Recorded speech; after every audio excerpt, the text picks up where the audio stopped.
कुछ पा लेना जीत नहीं, कुछ हार जाना कोई हार नहीं। सिर्फ परिस्थितियों का अभाव है, परिवर्तन तो समय का स्वभाव है। अगर आप धरती के विषय में कुछ भी उसके विषय में अलग अलग विषय में उसके जानना चाहते हैं तो आपके पास एक अच्छा विकल्प है जियोलॉजी यानी कि भूविज्ञान। भूविज्ञान यानी जियो का अर्थ होता है पृथ्वी तथा जियोलॉजी का अर्थ होता है अध्ययन यानी कि पृथ्वी का अध्ययन। नमस्कार, मंजिल कार्यक्रम में आपका स्वागत है। आज हम बात करेंगे भूविज्ञान की, उसके विषय में चर्चा करेंगे और जानेंगे कि कैसे हम उसमें अपना करियर बना सकते हैं। इस विषय पर चर्चा करने के लिए आज हमारे साथ स्टूडियो में उपस्थित है शुभम चौधरी जी, जो कि गवर्नमेंट कॉलेज संजौली में असिस्टेंट प्रोफेसर है। शुभम जी, आपका हमारे इस कार्यक्रम में बहुत बहुत स्वागत है। बहुत बहुत धन्यवाद, आपने मुझे इस प्रोग्राम में आने का मौका दिया। बहुत बहुत धन्यवाद जी। शुभम जी, जैसे कि मैंने अपने दर्शकों को बताया कि आज हम बात करेंगे भूविज्ञान की, कि भूविज्ञान क्या है। अगर हम आसान शब्दों में समझना चाहें कि भूविज्ञान क्या है। जी, भूविज्ञान को अगर हम बिल्कुल ही आसान शब्दों में अगर उसको समझाने की कोशिश करें तो भूविज्ञान एक सब्जेक्ट है जो धरती के बारे में बात करता है, धरती के एवोल्यूशन के बारे में बात करता है, धरती के अंदर रहने वाले ऑर्गेनिजम्स, धरती के अंदर रहने वाले रॉक्स के बारे में बात करता है, उसके एवोल्यूशन के बारे में बात करता है, इवन प्लानिटरी साइंसेस के बारे में बात करता है। तो भूविज्ञान एज एन सब्जेक्ट बहुत ही वाइडर इम्प्लीकेशंस के साथ हमारे साथ एक सब्जेक्ट है, जो साइंस की एक फील्ड है जो हमारे लिए बहुत इम्पॉर्टेंट है आज के दौर में। जी। जैसे कि आपने बताया कि जो भूविज्ञान है, अगर हम धरती के अंदर की बात करें तो वो अलग अलग विषय पे जो है हम उसकी जो है वो स्टडी कर सकते हैं।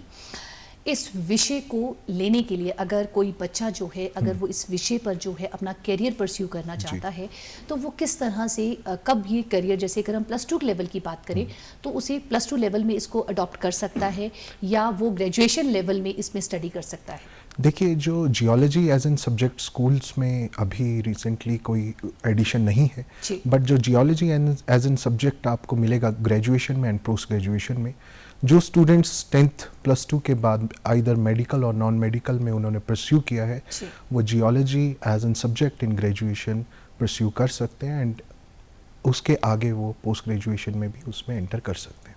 जी। अगर हमारा जो ये सब्जेक्ट है, अगर हम हिमाचल प्रदेश की बात करें तो ये हिमाचल प्रदेश में कौन से इंस्टीट्यूट्स हैं जहाँ पे ये सब्जेक्ट जो है वो इंट्रोड्यूस्ड है। देखिए, हिमाचल प्रदेश में जियोलॉजी 1970s से धर्मशाला कॉलेज में इंट्रोड्यूस था। उसके बाद लेटर स्टेजेस में आफ्टर 2018 अप्रॉक्सीमेटली 6 कॉलेजेस में ये दोबारा री इंट्रोड्यूस किया गया, जिसमें एक शिमला का गवर्नमेंट कॉलेज संजौली भी है। एंड फॉर हायर स्टडीज़ इसमें आप रीजनल सेंटर जो धर्मशाला में है वहाँ पे पोस्ट ग्रेजुएशन इंट्रोड्यूस्ड है।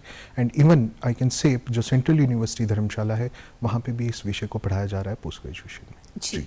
ये तो आपने बात की कि हिमाचल प्रदेश के इंस्टीट्यूट्स के बारे में हमने बात की कि हिमाचल प्रदेश में कौन कौन से इंस्टीट्यूट्स में हैं। अगर हम अक्सर देखा गया है कि किसी भी राष्ट्रीय स्तर पे, अगर हम अंतर्राष्ट्रीय स्तर पे भी बात करें कि राष्ट्रीय स्तर पे अगर हमें किसी भी सब्जेक्ट में किसी भी इंस्टीट्यूट में अगर एडमिशन लेनी होती है तो एक टेस्ट कंडक्ट किया जाता है, तो जाके जो है आपकी एडमिशन होती है। क्या इस सब्जेक्ट के लिए भी कोई टेस्ट कंडक्ट किया जाता है? जी, देखिए, इस सब्जेक्ट में बेसिकली जो यूनिवर्सिटीज़ हैं वही रोल प्ले करती हैं। जैसे फॉर एग्जांपल अगर मैं पंजाब यूनिवर्सिटी की बात करूं, वो अपना एक common entrance exam science subjects के लिए निकालती है, जिसमें एक जियोलॉजी भी एक सब्जेक्ट होता है। स्टूडेंट वहाँ से परस्यू कर सकते हैं। मोस्ट ऑफ द यूनिवर्सिटी इन देहरादून, उत्तराखंड, वहाँ पे भी आप ये कॉमन एंट्रेंस के थ्रू उनका अपना एग्ज़ाम होता है, वहाँ से आप जियोलॉजी ग्रेजुएशन में ऑप्ट कर सकते हैं।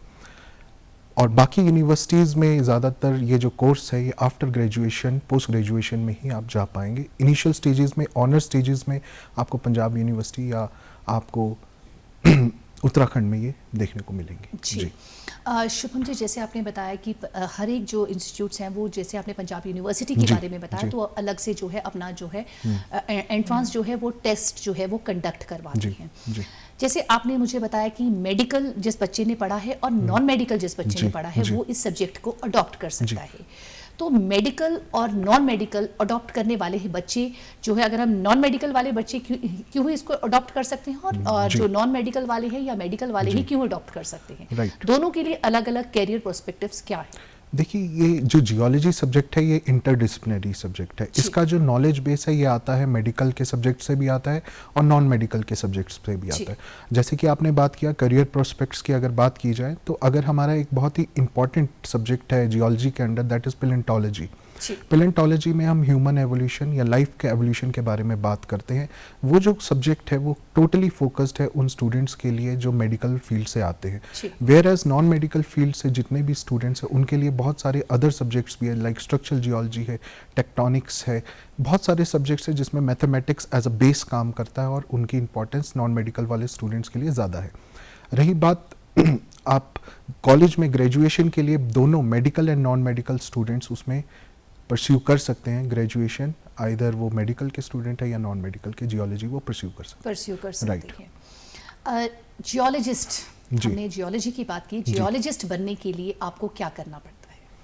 देखिए, पहले तो जियोलॉजिस्ट फॉर एग्जांपल मैं आपके सामने एक तो हमारे पास एक ऑफिशियल तरीके से हम पढ़ते हैं, उसके पढ़ाई करते हैं, तो एक तरीका है जियोलॉजिस्ट बनने का। बट जैसे कि हम हिमालयाज़ की गोद में रहते हैं, हम हिमालयाज़ में रहते हैं, तो हर कोई आदमी पहाड़ों के साथ, रॉक्स के साथ हर रोज़ अपनी रोज़मर्रा की ज़िंदगी में इंटरेक्ट करता है, तो वो अपने ही तरीके से एक जियोलॉजिस्ट है। अगर उसे जियोलॉजिस्ट फॉर्मल तरीके से बनना है तो ग्रेजुएशन जियोलॉजी में करनी पड़ेगी, वो पोस्ट ग्रेजुएशन कर सकता है एंड वो किसी भी फील्ड में जियोलॉजी के अंडर हायर स्टडीज़ या एकेडमिक्स में भी आगे बढ़ सकता है। जी। तो जो जियोलॉजिस्ट बनने के बाद जो मुख्य कार्य है वो क्या रहते हैं? कि जो अगर जियोलॉजिस्ट बन गए तो मुख्य कार्य क्षेत्र हमारा क्या रहता है? जी, जैसे कि आप देखें कि जियोलॉजी एज एन सब्जेक्ट काफ़ी डाइवर्स है, बहुत सारी सब डिसिप्लिन्स इसके अंडर काम करते हैं, बट मैं उनमें फोकस करना चाहूँगा जो जिनकी इंपॉर्टेंस हमारे एरिया में है। जैसे कि मैंने पहले ही बताया कि हम नॉर्थ वेस्टर्न हिमालयाज़ में रहते हैं। आप इसको मैं कोरिलेट करना चाहूँगा, आप एक गोल्ड माइन में रहते हैं, अगर आप हिमालयाज़ हमारे लिए गोल्ड माइन है जियोलॉजिस्ट के लिए।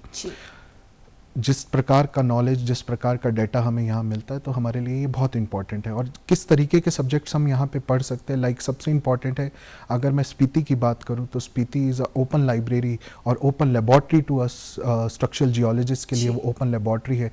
फॉसिल्स एक्सप्लोर करने वाले या फॉसिल्स पे काम करने वालों के लिए स्पीति एक ओपन हेवन है जहाँ पे उनको बहुत सारे फॉसिल्स मिलते हैं।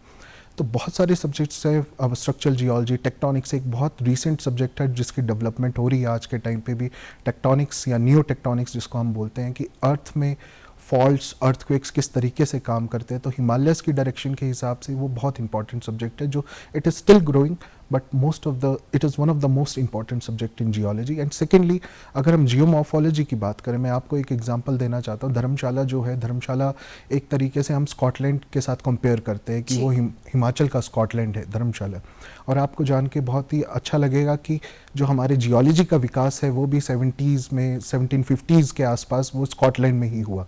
जो फॉर्मल डाटाबेस, जो फॉर्मल नॉलेज की क्रिएशन है वो स्कॉटलैंड से स्टार्ट होती है। सेम तरीके का टेरेन हम यहाँ पे भी देखते हैं और वहाँ पे भी देखते हैं, इसलिए जियोलॉजी की यहाँ पे बहुत ज़्यादा इंपॉर्टेंस है। जैसे आपने कहा कि अगर जैसे आपने धर्मशाला का ही हमें एग्जाम्पल दिया कि बहुत ज़्यादा जो है वो इम्पोर्टेंस है। अगर हम हिमालयन टेरेन की अगर हम बात करें, जिस तरह के अगर हम आज के समय की बात करें, लैंडस्लाइड्स और जो ज्वालामुखी और अलग अलग तरह की बाढ़ आना और ये अर्थक्वेक्स आना, क्या जियोलॉजिस्ट का काम सिर्फ इतना ही तक सीमित है? देखिए, ये एक बहुत वाइडर प्रोस्पेक्ट में सोचने की ज़रूरत है कि जियोलॉजिस्ट का काम क्या है। फर्स्ट ऑफ ऑल मैं बोलना चाहूँगा, जियोलॉजिस्ट को हम लिमिट नहीं कर सकते हैं सिर्फ लैंडस्लाइड्स, अर्थक्वेक्स में, बिकॉज ये सारे के सारे प्रोसेस को रिलेटेड होते हैं, एक दूसरे के साथ इंटरप्ले करते हैं। अगर मैं कहना चाहूँ, अगर मुझे एज अ जियोलॉजिस्ट लैंडस्लाइड्स को समझना है या अर्थक्वेक्स को समझना है, तो कहीं ना कहीं हिमालयाज़ में बैठ के मेरे को हिमालयाज़ के एवोल्यूशन को समझना पड़ेगा। शायद मैं ज़्यादा इसमें ऐड करना चाहूँगा कि हिमालयन एवोल्यूशन की बात जब हम करते हैं तो ये एक ग्लोबल टेक्टोनिक प्रोसेस है। मतलब हमारे पास आज से 65 मिलियन ईयर्स पहले दो प्लेट्स थी, वन इज़ एशियन प्लेट और इंडियन प्लेट भी कह सकते हैं, वो टकराती है यूरेशियन प्लेट के साथ, उसके साथ हमारे साथ क्रिएशन होता है हिमालयाज़ का। एंड आपने सुना भी होगा हिमालयाज़ आर स्टिल ग्रोइंग। तो जिस भी प्रोसेस को आपको समझना है, चाहे वो लैंडस्लाइड्स हैं, अर्थक्वेक्स हैं, आपको जियोथर्मल्स के बारे में समझना है, तो हिमालयाज़ के एवोल्यूशन को समझना, उस इंटरप्ले को समझना हमारे लिए बहुत इंपॉर्टेंट हो जाता है। जी। जी जैसे आपने लैंडस्लाइड्स की बात जी। करी, अगर मैं आज के समय की बात जी। करूं तो आपको क्या लगता है कि ये जी। जो लैंडस्लाइड है, जिस तरह से आप इस विषय में बता रही जी। हैं और आपने स्टडी भी इस विषय जी। पे किया जी। है, तो थोड़ा सा मुझे इस विषय पर जो है थोड़ा सा प्रकाश डालें। देखिए, जो लैंडस्लाइड्स का फिनोमिना अभी हम इस मंथ में देख रहे हैं, जो जी। काफ़ी हर एक डिस्ट्रिक्ट में, मेरे ख्याल से हर एक डिस्ट्रिक्ट में हमने ये फिनोमिना को ऑब्जर्व किया है। फर्स्ट ऑफ ऑल, अगर मैं लैंडस्लाइड्स को कैटेगराइज करूं कि लैंडस्लाइड्स को हमने समझना कैसे है, तो इसके लिए हमें 2-3 डायमेंशंस में सोचने की ज़रूरत है। जी। तो मैं सीरियल वाइज सारी डायमेंशंस की बात रखना चाहूँगा। तो फर्स्ट डायमेंशन है, again I am repeating, Himalayan evolution. जी। मैं जल्दी से अपनी बात रखूँगा। हिमालयन एवोल्यूशन में एक बहुत ही इंपॉर्टेंट थ्योरी है जिसको हम बोलते हैं वेज थ्योरी। जी। उस वेज थ्योरी ने हमें एक कंसेप्चुअल नॉलेज या थ्योरेटिकल नॉलेज ये क्रिएट करके दिया है कि जो लेसर हिमालयाज है वहाँ पे मैक्सिमम एक्सुमेशन है और इरोजन है। मतलब सिंपल भाषा में बोले कि वहाँ पे सबसे ज़्यादा हमें लैंडस्लाइड देखने को मिल सकते हैं, जो लेसर हिमालयाज है स्पेशली। एंड जो सेकेंड डायमेंशन है, जब भी हम लैंडस्लाइड्स को अंडरस्टैंड करते हैं, कि हमारे पास मानसून्स किस प्रकार से एक्ट करता है, हिमालयाज में मानसून्स किस प्रकार से रहे हैं। तो हिमालयन मानसून्स का जो अगर हम स्टडी, अगर मैं बहुत इनिशियल स्टेजेस पे लेकर जाऊँ, तो वो 10 लाख साल पहले हिमालयज मानसून की बात हम कर सकते हैं। वहाँ से हमें उसको समझना पड़ता है हिमालयन मानसून्स किस प्रकार से हिमालयाज की पहाड़ियों के साथ इंटरेक्ट करता है। ये सबसे इंपॉर्टेंट है हमें लैंडस्लाइड्स को समझने के लिए। तीसरा एक्सपेक्ट है, अगर मैं बिल्कुल ही कोर शिमला की बात करूँ, तो हमें जियोमॉर्फोलॉजी, जो हमारा एक बहुत बेसिक सा सब्जेक्ट है, वहीं से एक आइडिया जनरेट करके लाता हूँ कि शिमला की जो आप लैंडस्केप ऑब्जर्व करते हैं, जो हम रोज़ सुबह शाम देखते हैं, वो आज से 10 या 20 हज़ार साल पहले ग्लेशियर्स ने उसे काव आउट किया था, उसको तराशा गया था।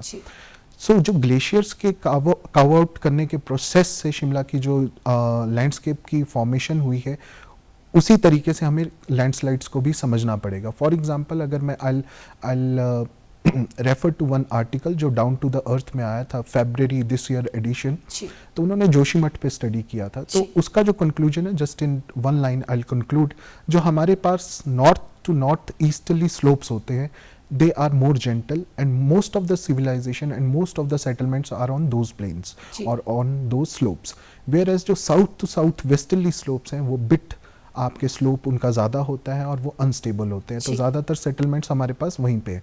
अगर मैं इसी को आगे बढ़ाऊँ, चौथा जो डायमेंशन की मैं बात करना चाहता हूँ, वो है हमारे पास क्लाइमेट चेंज, जिसकी हम बात बहुत अक्सर करते रहते हैं। तो क्लाइमेट चेंज को मैं इससे किस प्रकार से कोरिलेट करूँगा? अब जैसे कि आपको पता है, एक रिसेंट रिपोर्ट है, that is IPCC, that is inter government panel on climate change.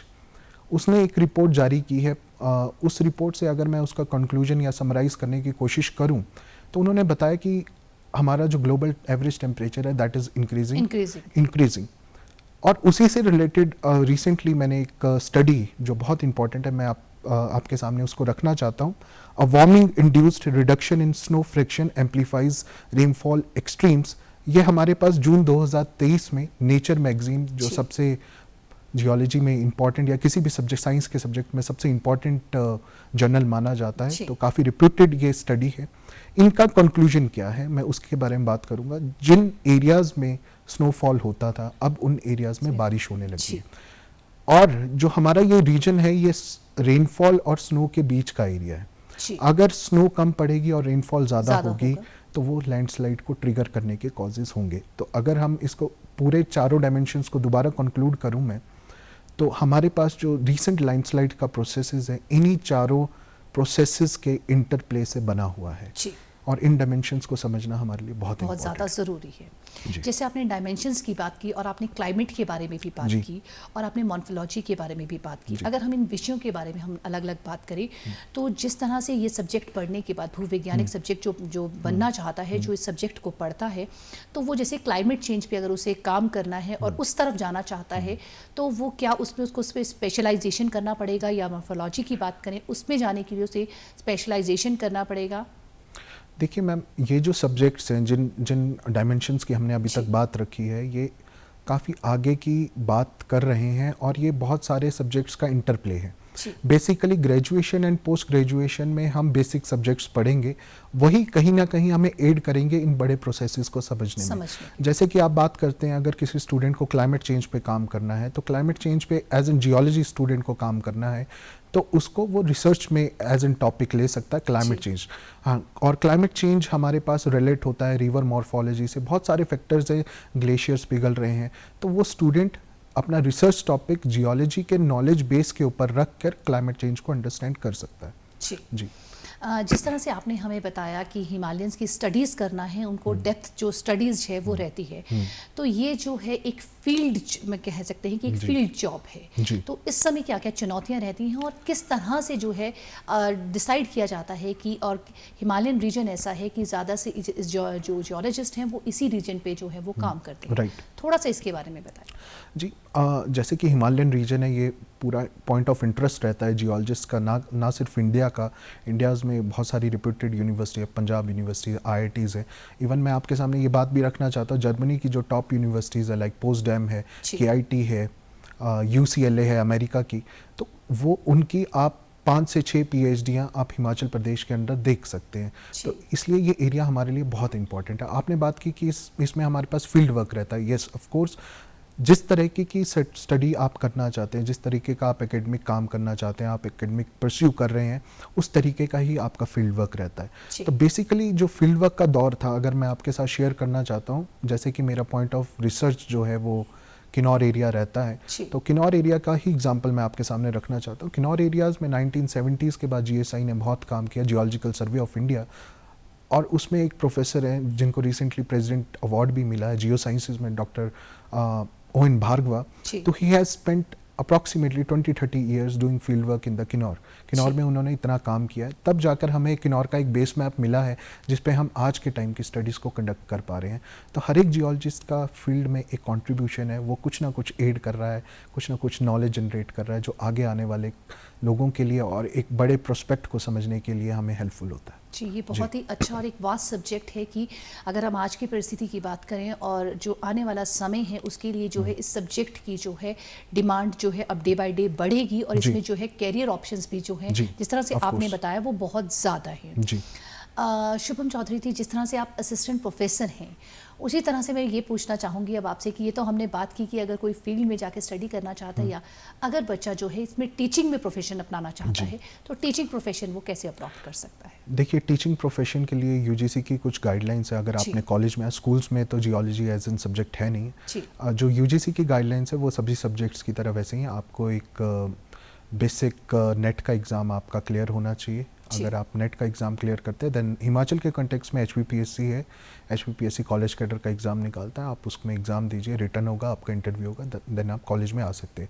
Where as universities का सिलेक्शन प्रोसीजर यूनिवर्सिटीज़ के एंड पे ही होता है। उनका जो सिलेक्शन प्रोसीजर है वो रिसर्च के ऊपर होता है, आप किस रिसर्च में काम कर रहे हैं, किस टॉपिक पे काम कर रहे हैं। एंड अगर मैं IITs की तरफ जाऊं तो वो IITs अगेन वो सब्जेक्ट स्पेसिफिक होता है। आप लैंडस्लाइड्स पे काम कर रहे हैं, आप अर्थक्वेक्स पे काम कर रहे हैं, जिस तरीके का आप काम कर रहे हैं उस तरीके की पोजीशंस आती हैं, आपको वहाँ अप्लाई करना पड़ेगा और आप वहाँ पे सिलेक्ट होने की आपकी प्रक्रिया हो सकती है। शुभम जी, मुझे आपसे बात करते हुए, जैसे आपने क्लाइमेट की भी बात की और लैंडस्लाइड्स और हमने भूकंप सब चीज़ों के बारे में बात की, थोड़ा सा मैं समझना चाहूँगी ज्योग्राफी और जियोलॉजी, इन दोनों में क्या डिफरेंस है? देखिए, ये अगर लेमैन उसमें देखें तो काफ़ी लोग कंफ्यूज हो जाते हैं जियोलॉजी और जियोग्राफी में। तो बहुत सारे सब्जेक्ट्स हैं जो ओवरलैपिंग होते हैं जियोलॉजी एंड जियोग्राफी में। जैसे हम सर्वेस करते हैं तो बहुत सारे हम नॉलेज को एक्सचेंज करते हैं और यूज़ करते हैं, कॉमन नॉलेज को हम यूज़ भी करते हैं। जियोमॉर्फोलॉजी जियोग्राफी में भी पढ़ाई जाती है, जियोलॉजी में भी पढ़ाई जाती है। जियोलॉजी में क्या अंतर है जियोग्राफी से, तो उसमें एक बहुत इंपॉर्टेंट चीज़ है, हम जियोडायनेमिक्स की बात करते हैं। जियोडायनेमिक्स का अगर सीधे शब्दों में मतलब है कि हम धरती के ऊपर के प्रोसेसेस को समझने के लिए धरती के अंदर के प्रोसेसेस को भी जानने की कोशिश करते हैं। मतलब हम धरती के इंटीरियर, धरती का जो रेडियस है, अगर हम बात करें 6400 किलोमीटर का है, तो उस पूरे रेडियस में क्या क्या एक्टिविटीज़ हो रही हैं, क्रस्ट है, मेंटल है, कोर है, इस पूरी स्टडी को देखकर हमारे पास जो सरफेस पे जो प्रोसेसेस हो रहे हैं उनको हम कोरिलेट करने की कोशिश करते हैं। रिसेंटली अगर हम बात करें, अगर हम थोड़ा सा इसको और एक्स्ट्रापोलेट करें, तो हम धरती के ऊपर जो हमारे पास एटमॉस्फेरिक साइकिल है उसके साथ जो एक्सचेंज है हमारे पास सरफेस प्रोसेसेस का, उसको भी हम साथ में कोरिलेट या ध्यान में रखते हैं जी इस सब्जेक्ट में। शुभम जी, क्या हायर स्टडीज़ के लिए भी कोई ऐसे ऑप्शंस हैं जो बाहर कोई बच्चा इस सब्जेक्ट में हायर स्टडीज़ करना चाहता है और एक्सपीरियंस गेन करना चाहता है और अपने वापस आके अपने देश के लिए जो है वो काम करना चाहता है, तो ऐसे कौन कौन से इंस्टीट्यूट्स हैं, या हम बाहर की बात करें कौन कौन सी कंट्रीज़ में जो है जाके जो है वो बच्चा करियर को अडॉप्ट कर सकता है इसमें? बेसिकली अगर हम हायर एजुकेशन की बात करते हैं तो मेरे ख्याल से हम पीएचडीज़ की बात कर रहे हैं। पीएचडी आप स्टूडेंट किस में कर सकता है, तो बेसिकली मेरा तो ये एक मानना है, एक आइडिया है कि आप यूनिवर्सिटी देखकर कभी भी पीएचडी ऑप्ट ना करें। आप अपना रिसर्च इंटरेस्ट देखकर आप अपनी यूनिवर्सिटीज़ को सिलेक्ट करें, आप किस गाइड के अंदर काम करना चाहते हैं, ये बहुत इंपॉर्टेंट चीज़ है। फॉर एग्जांपल अगर हम हिमालयज़ में काम करना चाहते हैं तो मेरी फर्स्ट प्रेफरेंस रहेगी कि मैं पंजाब यूनिवर्सिटी में जाके पीएचडी करूं, बिकॉज मेरे को फील्ड करना बहुत आसान है। अगर फॉर एग्जांपल अगर स्टूडेंट बाहर की तरफ जाना चाहता है तो ऑस्ट्रेलिया में काफ़ी यूनिवर्सिटीज़ हैं, कनाडा में यूनिवर्सिटीज़ हैं, Germany is very much focused on Himalayan evolution. मैंने जैसे पहले भी जिक्र किया, पोस्टडैम यूनिवर्सिटी है, केआईटी है। अगर हम बात करें स्कॉटलैंड की तो स्कॉटलैंड में एडनबर्ग यूनिवर्सिटी है, यूसीएलए है कैलिफोर्निया में, and there are many more universities on the western coast of the America, and जिसमें जियोलॉजी एज एन सब्जेक्ट बहुत ग्रो कर रहा है और काफ़ी, और घर आके वो हिमालयाज़ पे ही रिसर्च कर सकता है स्टूडेंट। जी शुभम जी, जिस तरह से हम अंतरिक्ष पे जो है पहुंच चुके हैं, हम चांद तक भी पहुंच चुके हैं, तो हमें जो है हमारी पृथ्वी के बारे में जो है उसकी जड़ तक पहुंचना और जानना बहुत ज़्यादा ज़रूरी है। तो जियोलॉजिस्ट हैं वो आज के समय की अगर हम बात करें तो किस बेसिक उस पर जो है वो काम कर रहे हैं? जी, अगर हम देखें अब जियोलॉजी का जो रुख है वो अब प्लानिटरी साइंसेस की तरफ बढ़ रहा है। जी। हमने बहुत सारे प्रोसेसेस को, धरती के अंदर हो रहे प्रोसेसेस को समझा है, उनकी अंडरस्टैंडिंग बनाई है, और उन्हीं प्रोसेसेस को हम कहीं ना कहीं देखने की कोशिश कर रहे हैं एक्सटर्नल, धरती के बाहर जाके। उसमें हमारे पास मून भी आ जाता है और काफ़ी सारे प्लैनेट्स भी आ जाते हैं। मून पे तो रिसेंटली हम बात कर ही रहे हैं, तो आपको एक बहुत सिंपल एग्जांपल रखना चाहूँगा इसके सामने। जैसे हमने जियोमॉर्फोलॉजी की बात की, जैसे नदियाँ किस प्रकार से बहती हैं, तो उसको पहले हमने धरती के अंदर समझा है और उसी समझ को हम ले जाकर मून पे भी ले जाते हैं, हम मार्स पे भी उसी समझ को लेकर जा रहे हैं। जैसे कि आपने चंद्रयान की बात की, वो नॉर्थ साउथ पोल पे जाने की लैंडिंग उसकी साउथ पोल पे होगी, तो वो कहीं ना कहीं वहाँ पे भी वाटर से रिलेटेड मॉर्फोलॉजिकल फीचर्स को एक्सप्लोर करने की कोशिश होगी वहाँ पे। जी जैसे कि अगर हम बात करें क्लाइमेट चेंज की, तो क्या इसमें भी जो भूविज्ञान है इसमें भी क्लाइमेट स्टडीज़ पे भी हो रही है, और अगर बच्चा जो है वो क्लाइमेट स्टडीज़ पे ही स्पेशली काम करना चाहता है तो वो कैसे कर सकता है? देखिए मैम, जो क्लाइमेट चेंज है वो जो स्टडी है उसका टाइम स्केल बहुत बड़ा है। मैं ज़्यादा टेक्निकलिटीज़ में नहीं जाऊँगा, बट थोड़ा सा आपको दर्शाना चाहता हूँ। जो जियोलॉजी एज इन सब्जेक्ट है वो 4.5 बिलियन ईयर अर्थ हिस्ट्री से आज तक की अर्थ हिस्ट्री को जानना चाहता है। तो उस पूरी हिस्ट्री में हम क्लाइमेट के बारे में भी बात करते हैं। जैसे कि अगर मैं सिंपल एग्जांपल दूं, डायनासोर्स के टाइम पे शायद 2 डिग्री सेल्सियस ज़्यादा टेम्परेचर था आज के मुकाबले। तो एज एन जियोलॉजिस्ट हमारा ये काम रहता है कि किस प्रकार से अर्थ का क्लाइमेट में वेरिएशन आई, ये हमारा एक प्राइमरी काम है, और उसको अगर हम आज की कंडीशंस के साथ मैच कर पाते हैं तो वो कहीं ना कहीं क्लाइमेट स्टडीज़ ही हो जाती है। मैं अभी तक जो इस सब्जेक्ट के बारे में समझ पाई, ये बहुत ही वास्ट सब्जेक्ट है, इसमें बहुत कुछ करने को है और बहुत ज़्यादा जो है वो फील्ड है। शुभम जी, मैं चाहती हूँ कि मेरे दर्शकों को, जो बच्चे जो इस सब्जेक्ट को अडॉप्ट करना चाहते हैं, अपना करियर परस्यू करना चाहते हैं, उनको एक संदेश दें। जी मेरा संदेश सभी दर्शकों से ये है कि आप अगर फील्ड में जाना पसंद करते हैं, अगर आप पहाड़ों में जाना पसंद करते हैं, तो जियोलॉजी आपके लिए एक बहुत ही अच्छा सब्जेक्ट हो सकता है। और साथ ही साथ आप हिमाचल में रहकर अपने पहाड़ों को देखकर, अपने घर के आसपास की वादियों को देखना चाहकर उसकी साइंस को समझना चाहते हैं, तो जियोलॉजी बहुत इंपॉर्टेंट है। और लास्ट में मैं यही कंक्लूड करना चाहूँगा, जियोलॉजी भी एक साइंस का सब्जेक्ट है, तो साइंस फंडामेंटली आपको नेचर को समझने की ताकत देता है। तो आप उसको ईमानदारी से, मोरालिटी से, हाई वैल्यू सिस्टम के साथ पढ़ेंगे तो आप उसमें बहुत ही अच्छा करेंगे और बहुत ही अच्छे से ग्रो करेंगे। शुभम जी, ये तो सबसे ज़्यादा ज़रूरी होता है स्किल्स का होना।